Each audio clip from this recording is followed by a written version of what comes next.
স্থানান্তর হয়ে একটু সামনে মিজানের পাল্লা, যেখানে হিসাব হবে আমল নামা, সেখান থেকে আরেকটু আগে স্থানান্তর হয়ে ফুলসিরাত, সেখান থেকে আরেকটু স্থানান্তর হয়ে জান্নাত কিংবা জাহান্নাম। জান্নাতে গেলেও চিরস্থায়ী, জাহান্নামে গেলেও চিরস্থায়ী। তো শেষ হইল কই? বুঝাইতে পারছি নি কথা? বলো ভাইয়া, একটা ছেলে বলো, শেষ হয়েছে কোথাও? মানুষ শেষ হয়, এই জীবনের আর শেষ নাই। এই জীবনের আর কি নাই? মৃত্যু আছে, এটা মৃত্যু মানে শেষ না, মৃত্যু মানে সমাপ্তি না, স্থানান্তর। এই জন্য আমরা ইন্তেকাল করি, আমরা ইন্তেকাল বলি না। এই ইন্তেকাল মানে হলো স্থানান্তর। এই যে এটা এখানে ছিল, এখানে আনলো, এই যে ইন্তেকাল, এখান থেকে এখানে আনছে, এটাও এক ধরনের ইন্তেকাল মানে স্থানান্তর। এর জন্য মানুষ শেষ হয় না বন্ধু। আমি তো টেলিগ্রাফ দেখছি, এখন নাই। আমি তো ডাক পিয়নের চিঠি দেখছি, কই রিটার্ন চলে না।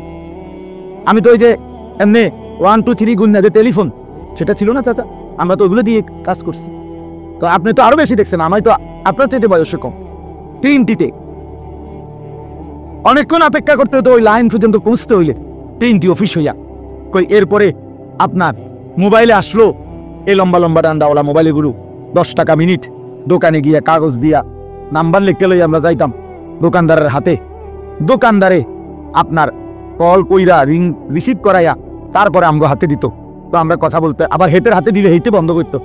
এতটা ভয় পাইতাম যে এটা নিজে বন্ধ করে কোন বেয়াদবি হয়ে যায়। এই তো ছিল, কই এই যে এগুলো তো নাই। এই জন্য দোস্ত আমার, বন্ধু আমার, একদিন এই প্রযুক্তি থাকবে না। প্রিয় ভাই, তুমি থাকবা, তোমার জিন্দেগি থাকবে। তুমি চাইলেও আর কোনোদিন তোমার রাত বুঝতে পারবা না, এই দিন আর মুছতে পারবা না, এই আলো বাতাস বুঝতে পারবা না। অর্থাৎ আমার হায়াতের আর 1 সেকেন্ড খোদার কসম আড়াল করা যাবে না, লুকানো যাবে না। সুম্মা লাতুসআলুন্না ইয়াউমাইদিন আনিন নাঈম।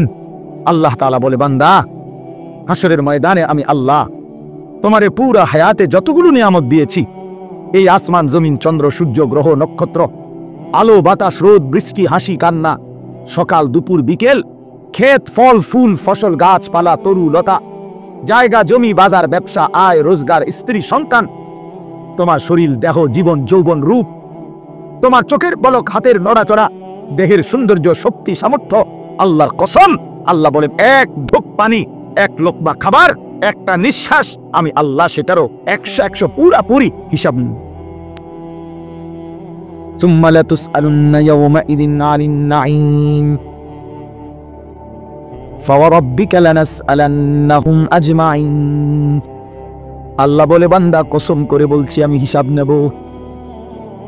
ওয়াকিফুহুম ইন্নাহুম মাসউলুন। আল্লাহ ফেরেশতাদেরকে বলবে হাসরের ময়দানে, ফেরেশতারা আমার বান্দাদেরকে সারিবদ্ধভাবে দাঁড় করাও। ইন্নাহুম মাসউলুন, এখন তাদেরকে জিজ্ঞেস করা হবে। আল্লাহ বলেন, ইন্নাস সামআ ওয়াল বাসারা ওয়াল ফুআদা কুল্লু উলাইকা কানা আনহু মাসউলা। আল্লাহ বলে, বান্দা, আমি নিজে আল্লাহ তোমার কানকে জিজ্ঞেস করব, চোখকে জিজ্ঞেস করব, এমন কি তোমার অন্তরকেও জিজ্ঞেস করব। ফুআদা অর্থ দিল। আল্লাহ জিজ্ঞেস করবেন দিল, তুমি বলো তোমার নিয়ে আমার বান্দা সারা জিন্দেগি কি কি জল্পনা কল্পনা করছে, কত লক্ষ নারীর অসভ্যতার উলঙ্গতা নিয়ে ভাবছে, বলো দিল বলো। মানুষে না দেখে নাই, মানুষে না সময় শুনে নাই, তো তুমি যুবক কত নারীকে নিয়ে অসভ্য ভাবনা ভাবছ? তুমি যতগুলো উলঙ্গ ছবি দেখছো, নাচ দেখেছো, প্রতিটা নারীকে নিয়ে তুমি কি কি কল্পনা করেছিলা বলো। ওয়া আসিরু কাওলাকুম আফিজহারু বিহি ইন্নাহু আলিমুম বিদাতিস সুদূর। আল্লাহ বলে, বান্দা, আস্তেও যদি কথা বলো, জোরেও যদি কথা বলো, অন্তরেও যদি কিছু লুকিয়ে রাখো, আমি সব জানি। জানি কিনা? হ্যাঁ, শাহিদা আলাইহিম সামউহুম ওয়া আবসারুহুম ওয়া জুলুদুহুম বিমা কানু ইয়ামালুন। আল্লাহ বলে, বান্দা, তোমার কান চোখ তোমার সারা দেহের চামড়া পর্যন্ত, জুলুদুহুম অর্থ চামড়া, আমি আল্লাহর কাছে তোমার পুরা জিন্দেগির ব্যাপারে সাক্ষ্য দিবে।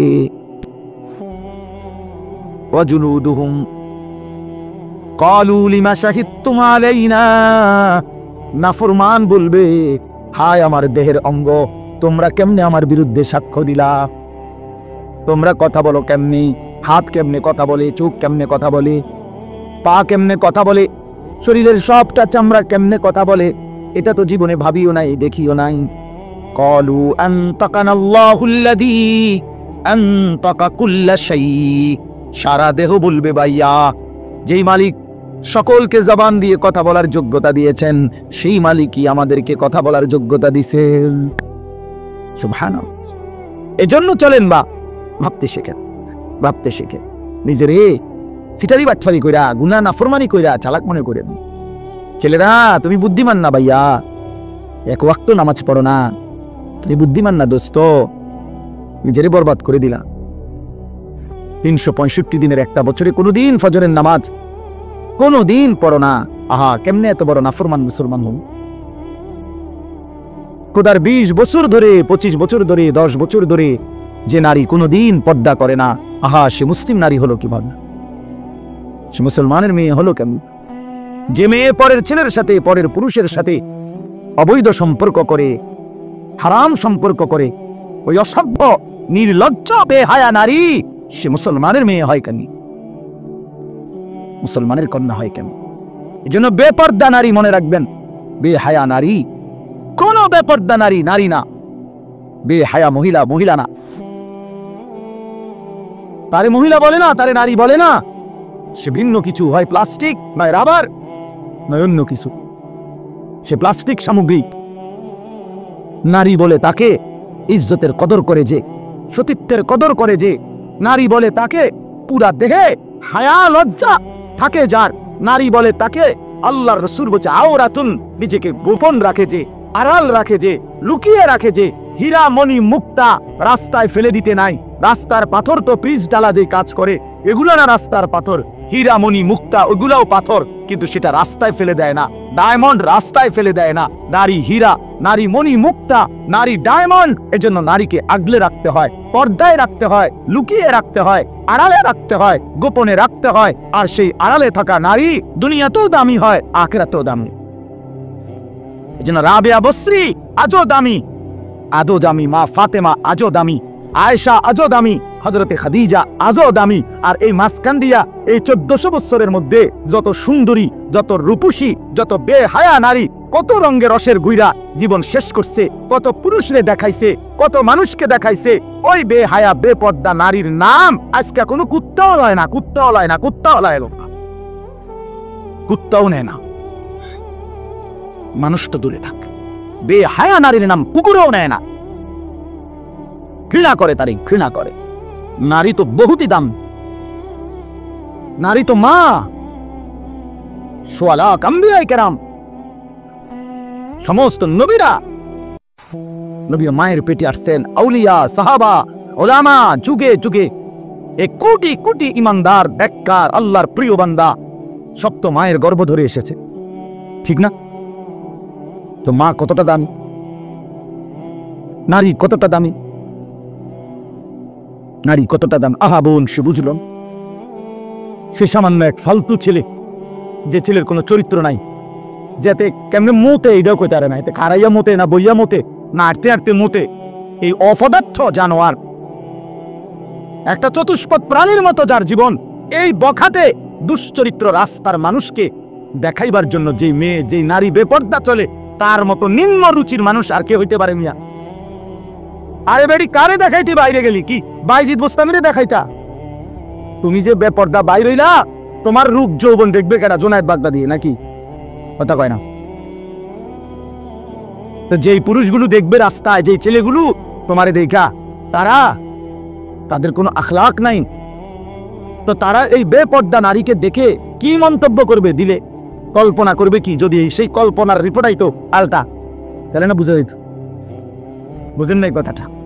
একজন বেহায়া মেয়ে, বেহায়া নারী যখন বেপর্দা যায়, তো মনে করেন 30 জন পুরুষ তারে এখান থেকে দেবিদ্দার শহর মানে উপজেলা পর্যন্ত যাইতে গিয়ে তারে দেখছে, ধরেন এই 30 বেড়া এই বেডিরে লেগে কি ভাবছে, এটা যদি একটা রিপোর্ট আইতো রুগীর মতো আলটা রিপোর্ট, বুঝছেন না কথাটা? ইসিজি রিপোর্ট যদি আইতো, তাইলে না বুঝতো এই অসভ্য নারী যে তারে নিয়ে রাস্তার পুরুষ কত নিকৃষ্ট জঘন্য কল্পনা করে।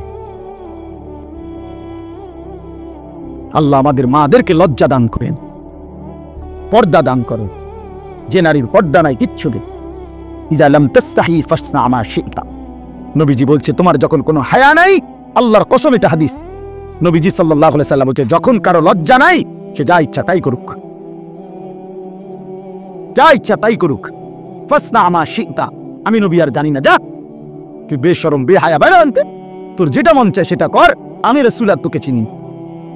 তখন সুপারিশ করবে কে? হাসরের ময়দানে কার কাছে দায়িত্ব হবে? তো তিনি তো তারা এই দিলে, যা ফাসনা মা শি'তা। এই জন্য আমার বাপ, আমার বন্ধু, আমরা বয়স্করাও বাবারাও এই মাহফিল সবার জন্য ফিকির করেন, ফিকির করে কেন হারাম খাবেন? 60 বছরেও কেন আল্লাহর নাফরমানি করবেন? 14 বছরের 18 বছরের ছেলেরা তুমি কেন নাফরমানি করো ভাইয়া? আল্লাহ তাআলা তোমার শরীর স্বাস্থ্য পুরাটা বডি সুস্থ রাখছে, পুরাটা শরীর সুস্থ। আহারে ভাইয়া, শরীরের মধ্যে কোনো রোগ শোক নাই, এমন তরতাজা মানুষ তুমি, এমন যুবক, এমন কিশোর তরুণ, তুমি কেন নামাজ পড়ন? তুমি কেন নামাজ পড়বান? এই জন্য আমি অনুরোধ করছি ছেলেরা আমার, প্রিয় ভাই আমার, সবার কাছে অনুরোধ, বাবাদের কাছে, মাদের কাছে, বোনদের কাছে, আমরা স্বীকার করি বা না করি আমরা মরে যাব, ঠিক না? আমি চাইলেও মরে যাব, না চাইলেও মরে যাব। হাসলেও মরে যাবেন, কাঁদলেও মরে যাও, সুখে থাকলেও মরে যাবেন, দুঃখে থাকলেও মরে যাও। রাজপ্রাসাদের অট্টালিকায় যে সেও মরে যাবে, জীর্ণ কুঠির কুড়ে ঘরে যে সেও মরে যাবে। আবার মজার বিষয় হলো, আমাদের যেমন মৃত্যু হচ্ছে, গোটা পৃথিবীরও একদিন মৃত্যু হবে, আর সেটাই কিয়ামত। আমাদের মৃত্যু হলে এটারে কয় মৌত, ইন্তেকাল, আমরা একজন। আর গোটা পৃথিবীর যেদিন মৃত্যু হবে, গোটা সৃষ্টির, আল্লাহ ভিন্ন সবকিছুর, সেটাকেই বলে কিয়ামত। আল্লাহ বলেন বান্দা, এই শুধু আমার এই কথাটা মনে রাখবেন, আল্লাহ যেন ডাক দিয়া বলে তুমিও থাকতা না, দুনিয়াও থাকতো না, তুমিও থাকবা না, দুনিয়াও থাকবা না, এই হাসিও থাকবে না, কান্নাও থাকবে না, এই সুখও থাকবে না, দুঃখও থাকবে না, রাজপ্রাসাদের এই অট্টালিকাও থাকবে না, কুড়ে ঘরেও থাকবেন, সব সমান। আল কারিআতু মাল কারিআ ওয়া মা আদরাকা মাল কারিআ ইয়াউমা ইয়াকুনুন নাসু কাল ফারাশিল মাবসুস। আল্লাহ বলেন ইসরাফিল ফু দিলে একটা বিকট শব্দ হবে, এই বিকট শব্দে জমিন কাঁপতে শুরু করবে। হায় হায়, গোটা পৃথিবী ভাঙচুর শুরু হল, গোটা সৃষ্টি ভেঙে যাবে, সাত আসমান ভেঙে যাবে, তারকারাজি খসে পড়বে, সূর্যচন্দ্র একাকার হয়ে যাবে, আল্লাহর সব সৃষ্টি তছনছ হয়ে যায়, তছনছ হয়ে যায়। ভেবে দেখেন তো। আচ্ছা আপনারা একটা মিনিট ভাবে, এই ভাই কথা বলো না, পিছনে আরো সময় লাগবে খিচুড়ি, যাদের খিচুড়ির খুব তাকাদা আর একটু সময় লাগবে ভাই। না অনেকের আছে এমন, মানে চিল্লা যে ইতারে হুজুরি ইডি কিত্ত কয়, যেটা খাবানের এটা না খাবাই লেব। মাহফিলের শ্রোতা দুই ধরনের হয়, এক ধরনের হইলো ওয়াজ শোনে, সাথে যদি কিছু মিলে তো রিজিক মিলল, আর আরেক ধরনের হইলো মেহমান, মানে উনি শুধু রাত যদি 3টাও বাজে উনি বাইরে বই, কারণ উনি তো মূলত মেহমান। হ্যাঁ উনি মেহমান না, খাওয়িন না ফাটিটা কইলে কেমনে আপনারা বলতে পারেন, আমি তো ভদ্রতার সাথে বললাম মেহমান, তবে একটি শরম কম, সামান্য একটু কি শরম একটু কম আর কি, শুধুই খানার জন্য। এটা উচিত না, এটা উচিত না। জিন্দিগি শুধুই খানা না, এই খানা কারোই জীবনের কোনো সমাধান না, ঠিকই না বলেন? এর জন্য প্রিয় ভাই আমার, বাপ আমার, আমি অনুরোধ করতেছি, আমরা এটা ভাবা দরকার। আপনারা একটা মিনিট, এই একটু আগে আপনারা দেখছেন, তো এটা আপনারা ভাবেন, আচ্ছা এই একটা মিনিট ভেবে দেখেন যে আমরা যেমনি বসে আছি চুপচাপ প্যান্ডেলটার মধ্যে, তো হঠাৎ করে আমরা দেখতেছি যে লাইটগুলো ঠাস ঠাস করে ভাঙতেছে, এই প্যান্ডেলটা ছিঁড়ে গেছে, স্টেজটা ভাঙ্গা পড়ে গেছে, সবগুলো বাঁশের খুঁটি ভাঙ্গা গেছে, সবগুলো তার লাইট সিস্টেম তস্তস হয়ে গেছে। আচ্ছা কি পরিমাণ পেরেশানি হলো, পুরা মাঠটার মধ্যে কি পরিমাণ হুলস্থুল লাগবে, লাগবে কি না বলেন? সবাই তখন সিরিয়ালে বাইরিব না, সিরিয়ালে কথা বলেন না কেন, যে যেভাবে পারে, ঠিক না বলেন?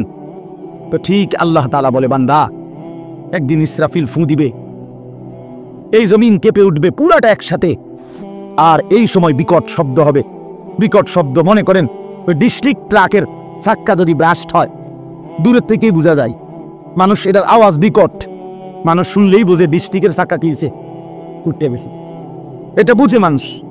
ঠিক এই গোটা আসমান, 7 আসমান ভাঙতে শুরু করবে, আওয়াজটা কেমন হবে? কোটি কোটি তারকারাজি খসে খসে পড়বে, আওয়াজটা কেমন হবে? সমস্ত সাগর নদীর পানিগুলো টকবক করে উথরাইতে থাকবে। ফুজ্জিরাত বা ইদাল বিহারু ফুজ্জিরাত কোরআনে আছে। জ্বলন্ত টকবগে আগুনের মধ্যে যেরকম পানি গটগট করে আওয়াজ করে, সব পানি, সাগর নদী পুকুর খাল বিলের পানিগুলো এভাবে উথরাইয়া শূন্যে মিলায় যাবে, শূন্যে মিলায় যাবে। আমার ভাই, ওয়াতাকুনুল জিবালু কালইহনিল মানফুস, তুলার মতো পাহাড়গুলো উড়ে যাবে। তো আল্লাহ তাআলা বলেন এই সময় ইয়াউমা ইয়াকুনুন নাসু কাল ফারাশিল মাবসুস, এই কোটি কোটি মানুষ তখন বিক্ষিপ্ত পতঙ্গের মতো, ওই যেটা আপনি কইলেন এই মাত্র, যে যেদিকে পারে এদিকে ছুটবে, ঠিক এটাই বিক্ষিপ্ত পতঙ্গ মানে হলো ওই উলু পোকা সাদা সাদা, এগুলো যখন লাইট এবং আগুনের কাছে আসে তখন চারিদিক থেকে উড়ে উড়ে আসে, যে যেদিক থেকে পারে আসে উড়ে উড়ে আসেই এই আলোর মধ্যে আগুনের মধ্যে ঝাঁপ দিয়া দিয়া যে যেখানে পড়ে মরে যায়। আল্লাহর কসম, আল্লাহ তাআলা বলেন ইসরাফিল ফু দিলে জমিনের এই ভূমিকম্প শুরু হলে, আমার গোটা সৃষ্টি যখন ভাঙতে শুরু করবে, তো মানুষগুলো এরকম দিক বিদিক পতঙ্গের মতো, উলু পোকার মতো ছুটাছুটি শুরু করে যে যেখানে মরবে পড়বে, পিছলা খাইয়া ফুসটা খাইয়া ওইখানেই মরে কবরে পৌঁছে দিবে। কারণ এই এখন তো আর কেউ কাউকে কবর দিবে না। কবর দিবে কেন? সাসকো ভাই হাতে তো দৌড়ে, সেও তো কি করছে, ভাতিজানি কবর দিবে, ভাতিজাও তো দৌড়া, চাচাও তো দৌড়া, সবাই তো দৌড়াচ্ছে। এর নাম কিয়ামত। এটা নিশ্চিত হবে বন্ধু। ইয়াউমা তারাউনাহা তাযহালু কুল্লু মুরদিআতিন আম্মা আরদাআত। আল্লাহ তাআলা বলেন মা তার বুকের মানিককে দুধ খাওয়াইতেছিল, কোলের বাচ্চাকে, ইসরাফিলের ফু দিলে আল্লাহর কসম সেই মা পাগলের মতো ছুটে, আল্লাহ কোরআনে বলছে মা তার কোলের বাচ্চা ছুঁড়ে ফেলে দিবে। ওয়াতাদাউ কুল্লু যাতি হামলিন হামলাহা, যে মা গত 9 মাস পেটে বাচ্চা ধরছে সে গর্ভবতী নারী, কিয়ামতের শুরু হলে ইসরাফিল ফু দিলে এই বিকট শব্দে আর জমিনের ভূমিকম্পে, আল্লাহর কসম আল্লাহ কোরআনে বলছে মা এভাবে ছুটবে, গর্ভবতী নারী নিজের বাচ্চা নিজে নিজেই খালাস হয়ে পড়ে যাবে, মহিলা ফিরেও তাকাবেন। ও তারান নাসা সুকারা, লোকেরা সব মাতাল হয়ে যাবে, সব পাগল পাগল হয়ে যাবে। ইয়াকুলুল ইনসানু ইয়াউমাইদিন আইনাল মাফার, সব মানুষ একে অপরকে বলবে হায় বন্ধু, পালাবো কোথায়, দাঁড়াবো কোথায়, ঠাই কোথায়, আশ্রয় কোথায়? কাল্লা লা ওয়াজার, আল্লাহ বলেন না, যার কোথাও আশ্রয় না। আল্লাহ কারো নিরাপত্তা তুলে নিলে আর কোথাও আশ্রয় মেলে না। আল্লাহ কোথাও কি, আমরা না মনে করি অমুকের দয়ায়, অমুকের কৃপায়, অমুক নেতার আশীর্বাদে টিকে আছি। না না, মালিক যখন তুলে নেয় রহম, আল্লাহ যখন নিরাপত্তা তুলে নেয়, তখন গোটা বাংলাদেশ যার তত্ত্বাবধানে থাকে সেও দুপুরের আগে বিকালের আগে ভাগ্যে যায়। কথা বুঝেন? আল্লাহ যখন নিরাপত্তা সরায় নেয় তখন আর কেউ টিকে না, একক ব্যক্তিও টিকে না, সংঘবদ্ধ জালেম চক্র আর টিকে না। গতকালকে আরেক জালেম, আরেক শাসক, আরেক ফ্যাসিস্ট দীর্ঘ 54 বছর ধরে বাপ পুটে মিলে এই পৃথিবীতে অন্যায়ের রাজত্ব কায়েম রেখেছিল, লক্ষ লক্ষ মুসলমানকে ঘর হারা করেছিল, এতিম করেছিল, সিরিয়ার জমিন রক্তে ভাসায় দিছিল যেই জালেম, সেই স্বৈর শাসক জালেম 24 বছরের জুলুমের অবসান করে গতকালকে ওই জালেম ভাইগা গেছে। ইমানদারের বিজয় হয়েছে, মুজাহিদিনদের বিজয় হয়েছে। মুসলমানের ছেলেরা মনে রাখো, সারা পৃথিবী জুড়ে উইকেট করতে আছে। হ্যাঁ, আগামী উইকেট নেতানিয়াহু, ইসরায়েলের এই প্রধানমন্ত্রী, এই সামনের উইকেট, এই উইকেট উপরে যাবে ইনশাআল্লাহ, এই উইকেট উপরে যাবে ইনশাআল্লাহ। হ্যাঁ, ফিলিস্তিনের বিজয় হবে ইনশাআল্লাহ, ইসরায়েলের ইহুদি বেঈমান হেরে যাবে, হেরেই যাবে। এজন্য তোমাদের কাছে অনুরোধ করছি, ছেলেরা আমার, নষ্ট হইও না, নষ্ট হইও না, চরিত্রহীন হইও না। জুলুমবাজ কোনদিন একক হওয়ার, অন্যায়কারী পাপী নাফরমান খোদার কসম ভাইয়া সংঘবদ্ধ শক্তিও টেকে না, একক শক্তিও টেকে না। ফেরাউনের পুরা সম্প্রদায় যেমন ডুবে গেছে, কারুন একাকি জুলুম করছে, অন্যায় করছে, তো সেও ডুবে গেছে। এটা বুঝতে হবে ভাইয়া, এটা বুঝতে হবে, এটা মনে রাখতে হবে। এই সিরিয়া অনেক বরকতের, আল্লাহ পাক এই জমিনে সবচেয়ে বেশি নবী রাসূল পাঠিয়েছেন সিরিয়ার জমিন। সিরিয়াতে, শাম দেশে। শেষ জামানা ঈসা আলাইহিস সালাম নামবে দাজ্জালের বিরুদ্ধে যুদ্ধ করার জন্য এই সিরিয়াতে। অসংখ্য বরকতের জায়গা। সেই পবিত্র জায়গার মধ্যে আপনার 54 বছর তারা বাপপুত হাফিজ আল আসাদ আর বাশার আল আসাদ, এই দুই জালেম অন্যায় রাজত্ব কায়েম করে মজলুম মুসলমানের রক্তে জমিন ভাসাইছিল। এক মাসুম বাচ্চা, সিরিয়ার এক ছোট্ট বাচ্চা যেদিন রক্তাক্ত হয়ে বোমার আঘাতে রক্তাক্ত হয়ে মরে গেছিল, শহীদ হচ্ছিল, ওই মাসুম বাচ্চা সেদিন বলে সারা পৃথিবী দেখছে এটা সিরিয়ার, এই সিরিয়ার বাচ্চা মেয়ে ছেলেটা, ছোট্ট বাচ্চাটা সেদিন মৃত্যুর পূর্ব মুহূর্তে বলছিল আমি চলে যাচ্ছি, তবে আমি আল্লাহকে গিয়ে বলবো।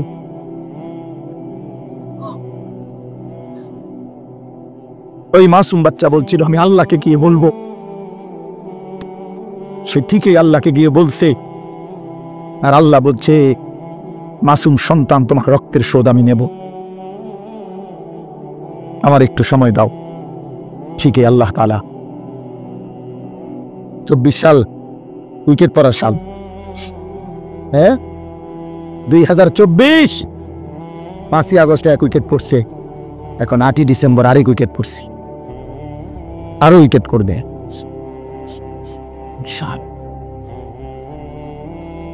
আগামীর সময় মুসলমানের ইনশাআল্লাহ, আগামীর সময় ইমানের সময়, ইসলামের সময় ইনশাআল্লাহ।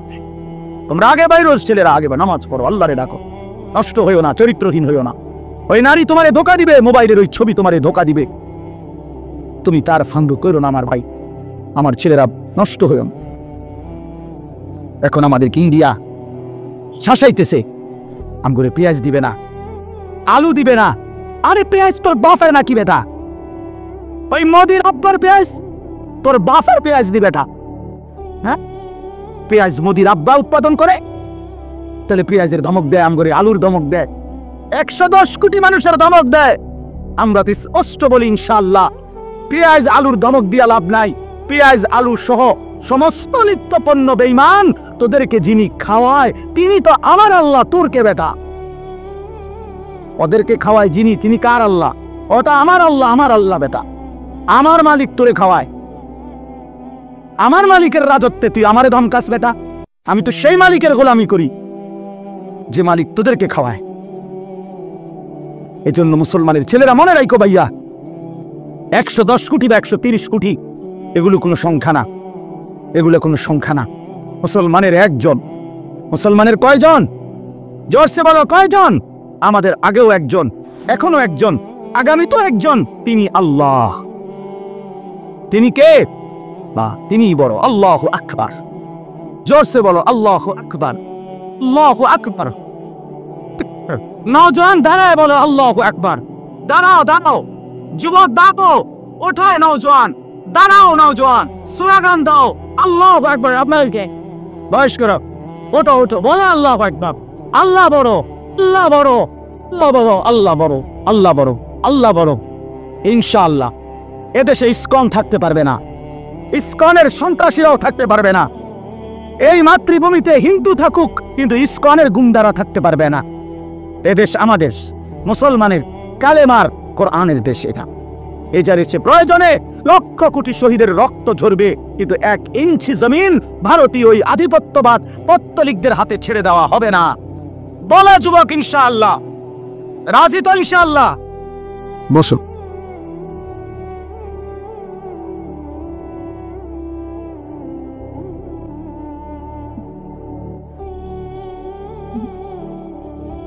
আল্লাহু আকবার।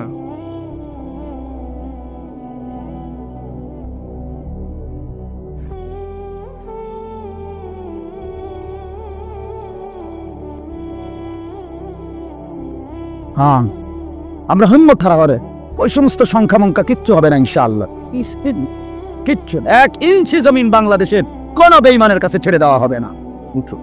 প্রয়োজনে আমার শহীদ হব, আমার সন্তান শহীদ হবে, কোনো অসুবিধা না। আমি বুঝাপড়া করে নিছি, বলছি বুঝাপড়া করে বলছি ইনশাআল্লাহ।